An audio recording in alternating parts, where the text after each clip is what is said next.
Senhoras e senhores, sejam muito bem-vindos a mais um episódio da TV Rally. Hoje o Rally da Safra vai relatar uma viagem de fato de norte a sul do país. Ao longo das últimas semanas nós tivemos equipes aí percorrendo tanto o Maranhão, Piauí, Tocantins e Bahia, e também tivemos equipes percorrendo o Rio Grande do Sul, que inclusive a gente teve aí um contraste muito grande, né, em situações dessas lavouras. Então tem muito papo bom para hoje. E para a gente falar um pouco aí sobre a região norte-nordeste do Brasil, no primeiro bloco nós temos uma participação aqui da Ana Carolina Petri. Tudo bem, Ana? Como é que foi viajar para o Mapito?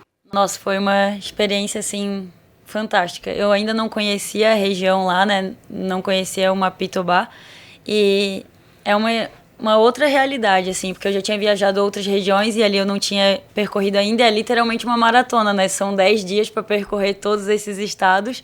E o que mais me deixou fascinada foi a Serra do Penitente, no Maranhão.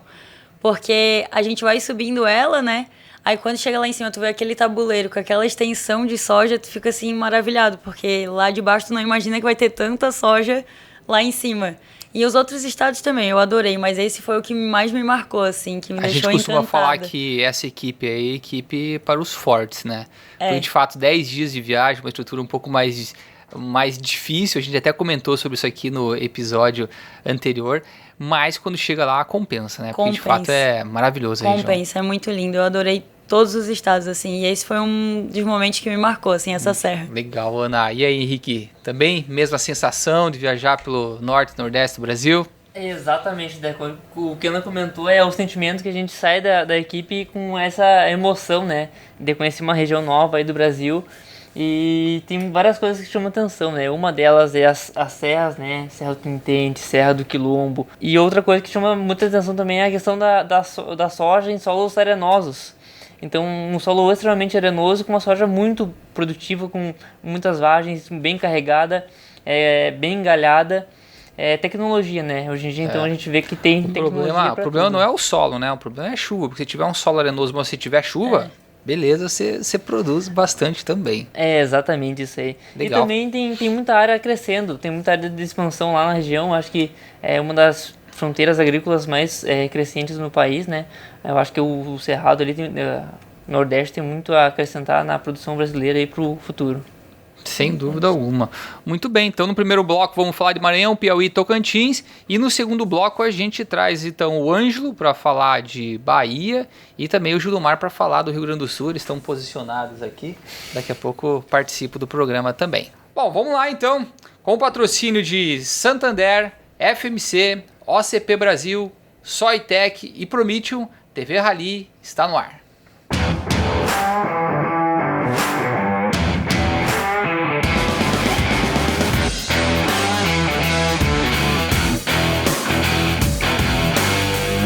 Bom, pessoal, vamos começar aqui então o nosso bate-papo. Semana passada a equipe 15 teve rodando Maranhão, Piauí, Tocantins, Bahia e trouxe uma série de informações pra gente. Eu sei que vocês gravaram um vídeo, então eu queria começar já trazendo esse vídeo que já dá um pouco mais de peso para esse nosso debate. Vamos dar uma olhada?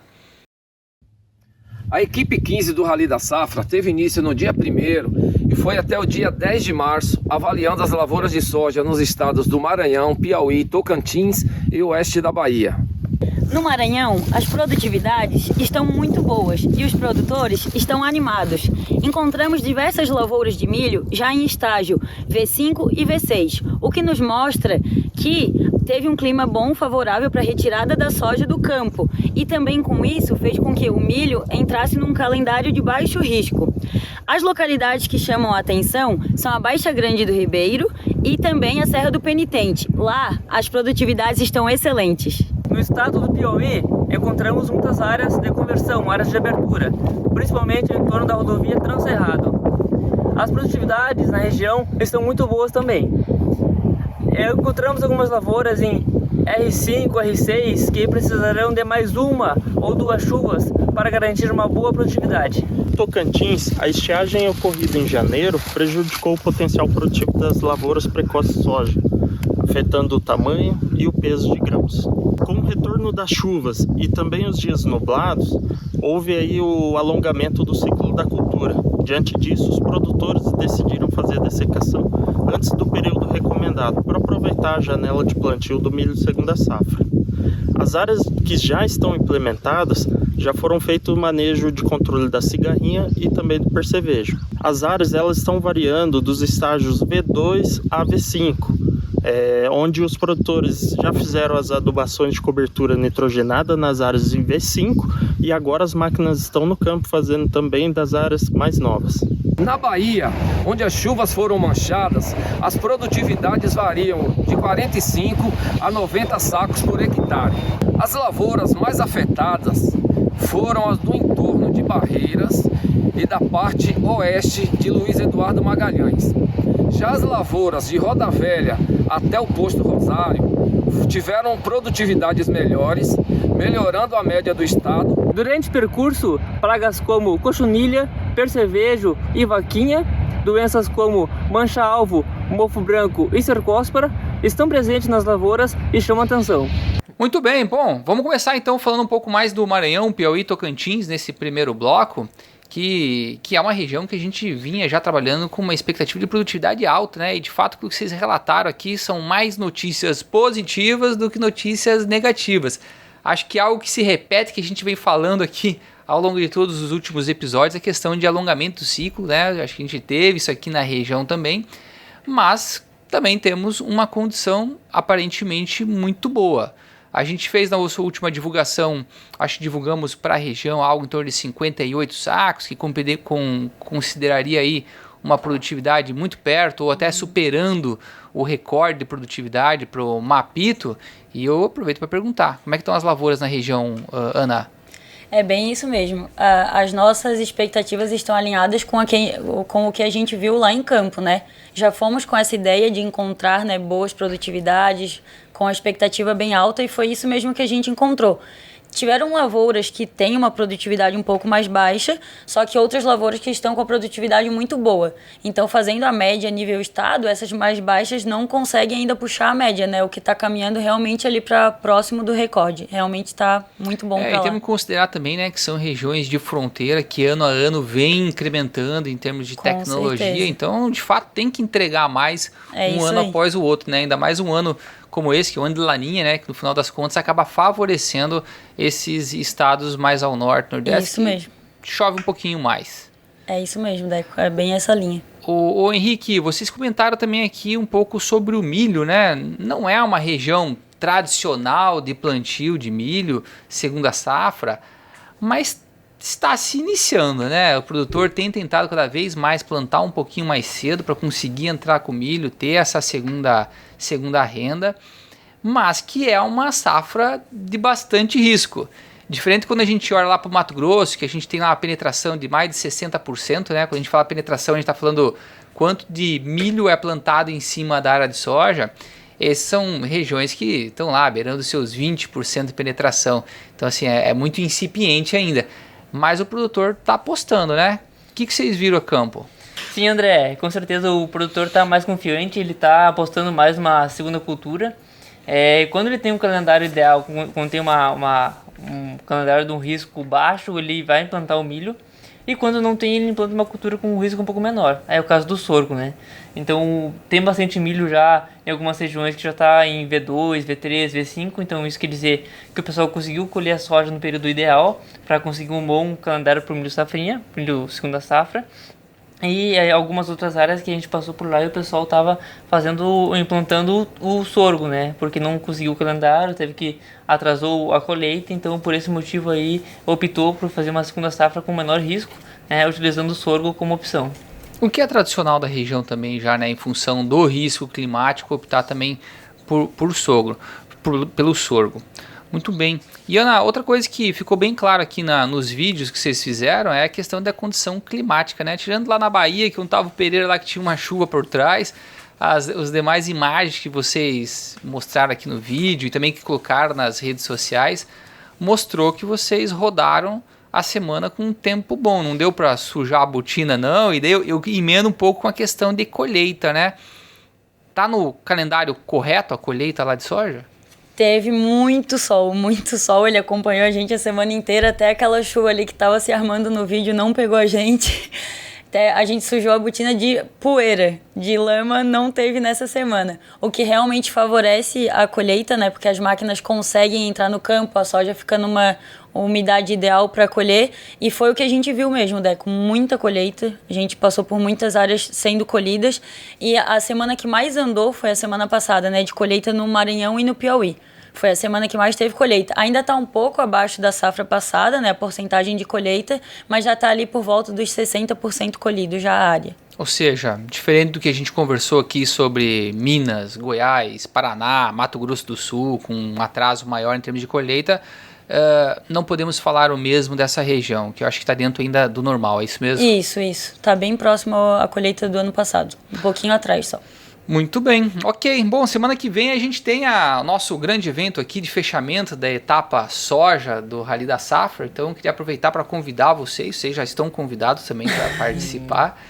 Dia 21, às 14 horas, a gente vai fazer então a tabulação final aqui, a divulgação final dos resultados de tudo que a gente observou ao longo das últimas semanas. Então eu queria aproveitar para convidar vocês para se inscreverem, colocar na agenda aí que vai ter muita informação boa. Os dados estão prontos? Podemos apresentar já, pessoal? Sim. Com certeza. Tudo pronto. Podemos tirar férias já então? Tranquilo? Eu sei que essa semana vocês têm trabalho, ainda tem que tabular muita coisa que está vindo do campo. Então, eu libero vocês agora. Obrigado pela participação. Obrigada também. Obrigado, Deco. Bom, antes de começar então o nosso segundo bloco para falar de Bahia, falar de Rio Grande do Sul, eu queria chamar aqui um bloco que a gente montou de comemoração aos 20 anos do Rally, que é a minha história no Rally. E no bloco de hoje a gente vai chamar o Jailton Pereira, que ele é o único ser humano vivo na Terra que participou aí das 20 edições do Rally, e esse sim tem muita história para contar. Vamos olhar? Fui em todas as edições do Rally, e por mais que você pense assim, eu já passei aqui tal ano,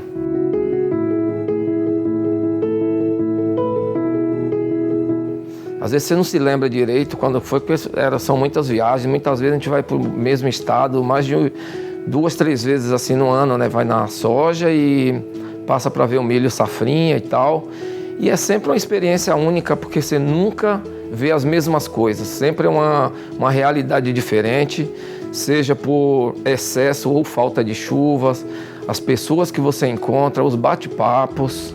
Então, são sempre experiências únicas e enriquecedoras, assim. A gente vê as coisas acontecendo, onde gera riqueza, você está ali, você está vendo, presenciando, são oportunidades para poucos, assim. Principalmente os cofins que a gente vai mesmo no Brasil, que produz mesmo, ao pé da letra. Então eu falo assim, eu estou aqui no interiorzão do Maranhão, se não fosse o Rally, quando que eu viria para esses cantos aqui? Nunca, certeza que nunca. Então é impressionante, é um negócio muito maravilhoso de viver, assim. Então, com muita propriedade, eu digo, todo mundo deveria ter oportunidade de viajar uma semana para entender isso que eu estou falando, a experiência e a emoção que é viajar no Rally.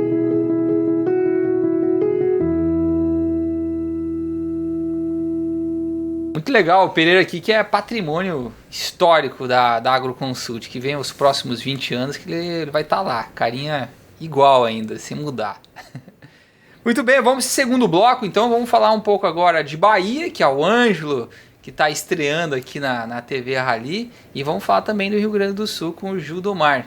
E aí, Ângelo, bora estrear na TV Rally? Bora lá, preparado. Muito bem. Um pouco ansioso assim, mas o coração aguenta. Tá bom. E temos aqui o nosso gaúcho original das Pampas, tchê. Fala, Gil, tudo bem? Que barbaridade, gente. Sempre uma honra estar aqui, André. Eu e meu bom chimarrão. Pra te acalmar, Ângelo, eu vou te oferecer um mate depois também. Tá? Também vou querer, tá, Gil? Não esquece de mim, não. Tá na roda. Bom, vamos começar então falando da Bahia, que a gente já viu um pouco do vídeo, já temos um pouco do relato aqui do pessoal da equipe 15. E a Bahia é o estado que tem a maior produtividade média do Brasil, né? Estamos falando de 69 sacos, que foi a nossa última estimativa. E a gente sempre quando fala 69 sacos, poxa, é um resultado sensacional e tem que dar tudo certo.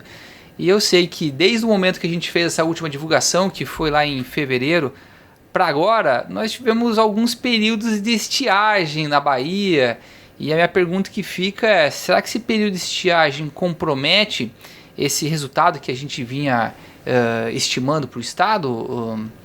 Olha, André, observamos muitas áreas lá com boas produtividades. Infelizmente, algumas áreas faltou 1, 2 chuvas ali no enchimento de grãos, mas tudo aí caminha para chegar próximo ao recorde do ano passado. Bom, se não for 69, mas que fique ali perto, já é um ótimo resultado, né? Ângelo, outra preocupação grande em relação à Bahia é em termos de ritmo de colheita. O que dá para trazer em relação a esse cenário da Bahia de colheita? Bom, também encontramos muitas máquinas ali colhendo, intercalando entre uma chuva e outra, mas estando na operação para tirar a soja do campo, né? Garantir a qualidade dos grãos, consolidar os números. E o que a gente viu aí nas últimas 2 semanas, um avanço na colheita. Bom, estou curioso para ver os dados que estão vindo de campo. Eu sei que o pessoal está tabulando esses dados agora aqui, para que a gente possa divulgar, inclusive na semana que vem, no nosso evento de fechamento. Mas espero que de fato a gente continue aí com boas perspectivas aí para o estado da Bahia. Gil, vamos do estado de recorde de produtividade, de maior produtividade estimada de soja para o Brasil, para o estado com a menor produtividade.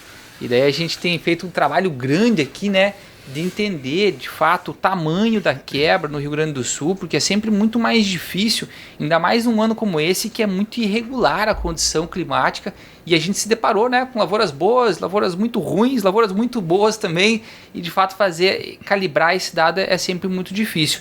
Então eu volto para você com a pergunta, eu acho que sobre 2 aspectos, né? Primeiro, como é que foi de fato a questão dos dados de campo levantados? Lembrando que a gente tem mais uma equipe que vai percorrer o Rio Grande do Sul, mas que vai ocorrer depois do fechamento dessa etapa soja, porque de fato, né, ciclo alongou demais, a gente precisava também colocar mais uma equipe para rodar, mas nessa equipe vocês já levantaram muita informação. Então, primeiro eu queria saber um pouco dos dados que vocês levantaram e também quero saber um pouco de como que tem sido a conversa com os produtores lá, né, em termos de ânimo. André, acho que uma palavra que você mencionou aí no contexto, ela expressa muito bem tudo o que a gente tem visto no Rio Grande do Sul esse ano, que é irregularidade. Nós paramos para fazer uma amostra, encontramos lavouras na casa de 60, 65 sacos. A gente anda 10, 15 quilômetros, acha uma lavoura de 25, 30, 40, às vezes na mesma micro-região. Então, é bem desafiador fazer um levantamento de safra dessa magnitude num ano como esse, né, onde nós temos, às vezes, uma chuva que fez a diferença para o vizinho do lado. E nós percorremos regiões bem distintas. Fizemos a Serra, fizemos o Planalto e fomos para as Missões. Então, 3 realidades que naturalmente já são bem distintas, mas num ano como esse ficam mais complicadas ainda de fazer o levantamento. Então, dia após dia, era matar um leão por dia para entender o que estava acontecendo. E o que dá para dizer, hein, das 3 regiões hoje, qual que é a que está mais prejudicada? Fora a metade sul, né, que essa é outra região que dispara em termos de problemas. Exatamente. Dá para se dizer que a região que mais sofreu certamente é a região das Missões, né? Quanto mais ao oeste do estado, maiores são os períodos que eles passaram de seca. O Planalto, que dificilmente passa por um problema, também teve um percentual de municípios e de lavouras que tiveram aí a sua produtividade afetada. E aí quando a gente olha para a parte mais norte do estado e também a serra do Rio Grande do Sul, aí a gente fica bem próximo de uma produtividade normal, de uma safra normal. Isso que, no final das contas, ajuda a segurar então um pouco da produtividade do estado, diferente do ano passado, né? Que no ano passado era tudo ruim, né? Ano passado foi ruim para todo mundo por muito tempo, né? Por um longo período de seca. Esse ano teve um pouco do manejo também, né, André? Que fez o produtor que plantou mais trigo ano passado jogar um pouquinho mais do plantio mais para frente, conseguiu salvar parte da área aí daquela seca de dezembro, o que fez aí esses números e também esse alongamento do ciclo trazer um pouco mais de refrigério, mas não o suficiente para uma boa safra. Agora, dá para falar que a safra do Rio Grande do Sul já está consolidada, Gil? Ou a gente ainda tem muita água para passar debaixo da ponte? Muita água eu acho que não, mas eu digo que... Porque não tem água prevista. Infelizmente. Mas assim, eu até comentei com a equipe aqui toda do levantamento que tem muitas regiões que precisam ainda de uma chuva, de 2 chuvas para consolidar mesmo o número, né? Que poderia ser ligeiramente melhor.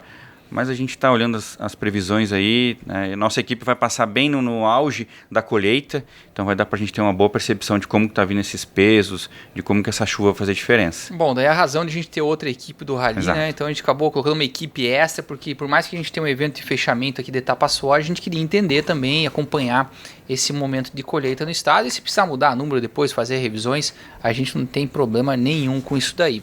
Agora, Gil, outro ponto que eu queria discutir é mais em relação ao sentimento do produtor, e você teve a oportunidade de participar de uma das grandes feiras agrícolas do Brasil, que é a Expo Direto, e que teve resultados recordes, né? Foram mais de 7 bilhões em termos de negócios realizados na feira, mais de 40% em relação ao ano passado, um público de mais de 320 mil pessoas, mesmo num ano um cenário muito desafiador, né? Um cenário difícil, de quebra de safra.